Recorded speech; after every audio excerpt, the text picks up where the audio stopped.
శివాయ. ఈరోజు మనం శివుడి పేరు నీలకంఠుడని, మరి అమృతము ఎలా దివిలోకి వచ్చిందనే విషయం మనం మాట్లాడుకున్నాం. పురాణాల ప్రకారంగా, మన పురాణాల కథనం ప్రకారంగా ఒక బ్రహ్మ విష్ణు ఇద్దరు కూడా మాట్లాడుకుంటారు.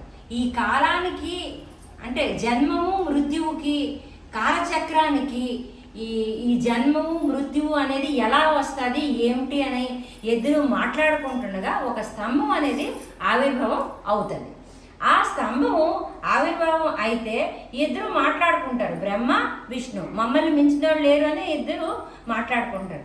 ఈ ఆది ఎక్కడుంది, దీని అంతం ఎక్కడుంది అని అనేసరికి ఇద్దరికి ఏమీ తోచకపోతే బ్రహ్మ మరి విష్ణు, బ్రహ్మ హంసవాహనం మీద, విష్ణు వరాహ ఆసనం మీద కలిసి ఇద్దరు కూడా ఎక్కడికి అన్ని దుక్కులు లోకమల్లా తిరగడానికి వెళతారు.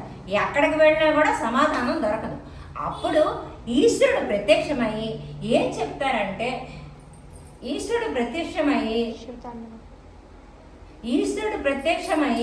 ఏం చెప్తారు అని అంటే, ప్రత్యక్షమై ఏం చెప్తారు, నేనవుతున్నాను ఆదికి అంతానికి, నేనే మూలాన్ని అని చెప్పి తాండవం ఆడి మరి చెప్తారు. అప్పుడు తాండవం ఎప్పుడైతే ఆడతారో, పరమేశ్వరుడు తాండవం ఆడడం అంటే అది మామూలుగా ఉండదుగా. అంత భోళాశంకరుడు తాలూకా ఒక బుద్ధి ఏమిటంటే, ఎంత వేగరం కోపం అవుతారో అంత వేగరం చల్లబడిపోతారు. ఎప్పుడైతే ఆది అంతంకి ఎవరు లేరని విష్ణు బ్రహ్మ ఇద్దరు మాట్లాడుకుంటారో అతని కోపం వచ్చి తాండవం ఆడతారు. ఆ తాండవం ఆడినప్పుడు వీళ్ళిద్దరూ నమ్ముతారు, బ్రహ్మ విష్ణు నమ్మి, సరేలే ఆదికి అంతానికి నువ్వే కారకుడివి అని చెప్తారు. అయితే మనకు తెలిసిందేంటి, సృష్టికర్త బ్రహ్మ, పాలనకర్త విష్ణు, సంహారకర్త శివుడు అని అంటారు. అయితే ఈ ఒక్క ఆది అంతానికి కారణం నేనే అని తర్వాత ఈలోపు ఈ విషయం ఇలా పెడితే, ఇంద్రుడు కదా,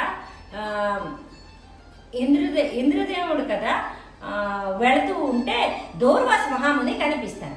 ఆ దూర్వాస మహాముని ఏం చేస్తారు, ఒక పూలమాలను, ఒక దండని ఇస్తారు ఇంద్రుడిని. ఇస్తే నాకెందుకు ఈ దండ, నాకు అవసరం లేదు అని చెప్తారు. అవసరం లేదు అని చెప్తే విసిరేస్తారు. అలా అని చెప్పి అది నిర్లక్ష్యంగా విసిరేస్తారు, విసిరి పడేస్తారు. ఆ విసిరి పడేసినప్పుడు అప్పుడు ఏమవుతుందంటే, విసిరి పడేస్తే మళ్ళీ వెళ్ళిపోతారు ఎవరి మటుకు వాళ్ళు. వెళ్ళిపోయిన తర్వాత మళ్ళీ తిరిగి వచ్చినప్పుడు మళ్ళీ కలుస్తారు ఇద్దరు కూడా. ఎవరు, దుర్వాస మహాముని మరి ఇంద్రుడు. నువ్వు రాక్షసుల తాలూకా ఒక ప్రాముఖ్యత ఎక్కువైపోయి మరి దేవలోకంలో ఇంద్రుడి తాలూకా విలువ మరి ఉండదన్నమాట. ఇదేంటిది నాకు ఎలా అయ్యింది అని అడిగితే, అప్పుడు నేను నీకు శాపగ్రస్తుడిని చేశాను. ఏంటంటే నువ్వు ఎప్పుడైతే నేను ఇచ్చిన బహుమానాన్ని స్వీకరించలేదో నీ దైవత్వం, దైవగుణాలు, దేవలోకంలో అన్నీ కూడా నీ అర్హతలన్నీ కూడా పోతాయి. ఇక రాక్షసుల తాలూకా ప్రాముఖ్యత ఎక్కువ ఉంటుంది అని. అయితే బోరు అనుకుని ఇంద్రుడు కదా బ్రహ్మ విష్ణు దగ్గరికి వెళ్ళి, ఇలాగలుగా రాక్షసుల తాలూకా ప్రాముఖ్యత ఎక్కువైపోతుంది, నా తాలూకు విలువ తగ్గిపోతుంది, నేనేం చెయ్యాలి అని అడిగితే, మా చేతుల్లో లేదు, పరమశివుడి దగ్గరికి వెళ్ళు అని చెప్తారు. అప్పుడు పరమశివుడి దగ్గరికి వెళ్తే పరమశివుడు ఏమని చెప్తారు, సాగర మదనం చేస్తే అమృతం వస్తే అప్పుడు నీ తాలూకా సమస్య పరిష్కారం అవుతుంది అని అంటారు. అయితే సాగర మదనం ఎవరు చేస్తారు, ఎలా అవుతుంది అని ఇంద్రదేవుడు అడుగుతారు. ఏం కావాలి అని అడిగితే అప్పుడు కవ్వము మరి తాడు కావాలి. కవ్వంకి ఒక పర్వతంకి తీసుకుంటారు. ఆ పర్వతం పేరు మదనం. మరి ఆ తాడుకి పాము రూపంలో తీసుకుంటారు, దాని పేరు వాసుకి మదనం. ఈ రెండిటితోనే సముద్ర చిలకడం అవుతుంది అనమాట. సముద్రం చిలికినప్పుడు తొలేత విలువైన వజ్ర అన్ని రకాలు వస్తాయి. దాని తర్వాత మన లోకానికి ఉన్న లక్ష్మీదేవి వస్తారు. ఫస్ట్ విషం వస్తుంది. విషం వస్తే అందరూ దేవతలు, రాక్షసులు మాకొద్దు అంటే మాకొద్దు, చెడు ఎవరికి కావాలి, ఎవరికి వద్దు. ఇప్పుడు ప్రస్తుతం ప్రపంచంలో జరుగుతుంది కూడా అదే. అప్పుడు భోళాశంకరుడు, అతని పేరే భోళ అంటే కనికారం. అయితే ఆ విషయాన్ని నేను తాగుతాను, నాకు ఇవ్వమని చెప్పి తన కంఠంలో బంధించుకుంటారు. బంధించుకున్న తర్వాత ఎక్కడికి అయిపోయిన తర్వాత మళ్ళీ విలువైన వజ్ర వైడూర్యాలు చాలా విలువైనవన్నీ వస్తాయి, మణులు మాణిక్యాలు అన్నీ వస్తాయి. దాని తర్వాత మన లక్ష్మీదేవి వస్తారు, పూలదండ పట్టుకొని వచ్చి విష్ణుమూర్తి మెడలో వేస్తారు. దాని తర్వాత ఏమైంది, దాని తర్వాత అమృతం వస్తుంది అనమాట. అమృతం ఎప్పుడైతే వస్తుందో, విషం వచ్చినప్పుడు ఎవరికి వద్దంట, మాకు వద్దంటే మాకు వద్దు. కానీ అమృతం వచ్చినప్పుడు దేవతలకి కావాలంట, రాక్షసులకి కావాలంట.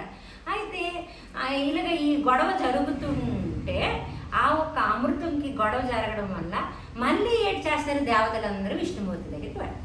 ఈ అమృతం మాకు రాక్షసులు కావాలన్నారు, మాకు కావాలి అంటారు అని చెప్పి ఈ దేవతలకి, ఎందుకంటే దేవతల తాలూకా బలహీనులైపోయారు. ఎందుకంటే అక్కడ దూర్వాస మహాముని తాలూకా శాపం, రాక్షసులు గెలుస్తారు, అమృతాన్ని పట్టుకొని వెళ్ళిపోతే మళ్ళీ దేవతలంచి ఇదేంటి మాకు ఇంద్రుడు అందరూ కలిపి మళ్ళీ బోరు అనుకొని విష్ణుమూర్తి దగ్గరికి వెళ్తారు. ఇదేంటి శివుడు చెప్పారు సాగర మదనం అయితే మాకు అమృతం దొరుకుతుందని, మరి మాకు అమృతము దొరకలేదు, ఎలా చేస్తాము, రాక్షసులు పట్టుకొని వెళ్ళిపోయారు. అప్పుడు విష్ణుమూర్తి మోహిని అవతారం ఎత్తారు. ఏం అవతారం ఎత్తారు, మోహిని అవతారం ఎత్తారు. ఎత్తి రాక్షసుల దగ్గరికి వెళ్తే ఆ ఒక్క మోహంలో రాక్షసులు పడిపోయి ఏమవుతుంది, ఆ ఒక్క మోహంలో ఆడది అన్నిటికీ కారకురాలు, ఏదవని చేయకాలను. అలాగా ఏంటి మోహిని అవతారం అంటే ఆడదని అవతారంలో ఉన్నారు, అందంగా. అందం దేనికైనా తోవ తీస్తుంది కదా. అప్పుడు ఈ రాక్షసులు ఎలాగో ముగ్ధులైపోయారు, నాకు ఇది కావాలి అని అడిగిన వెంటనే ఆ ఒక్క అమృతాన్ని రాక్షసులు విష్ణుమూర్తికి ఇచ్చేస్తారు. అది విష్ణుమూర్తి తీసుకెళ్ళి ఇంద్రుడిని దేవలోకంకి ఇచ్చేస్తారు. ఇది అండి అమృతం అనేది ఎలాగ మళ్ళీ దేవలోకంకి వెళ్ళింది, ఎలా సృష్టి పడింది. మరి ఎప్పుడైతే విషం తాగారో అందుకే విషము నీలపు రంగులో ఉంటుంది, అందుకే మనము శివుడికి నీలకంఠుడు అని అంటాం. ఇదండి దీని తాలూకా తత్పర్యం. ఏమైనా తప్పులుంటే మన్నించండి. ఓం నమః శివాయ.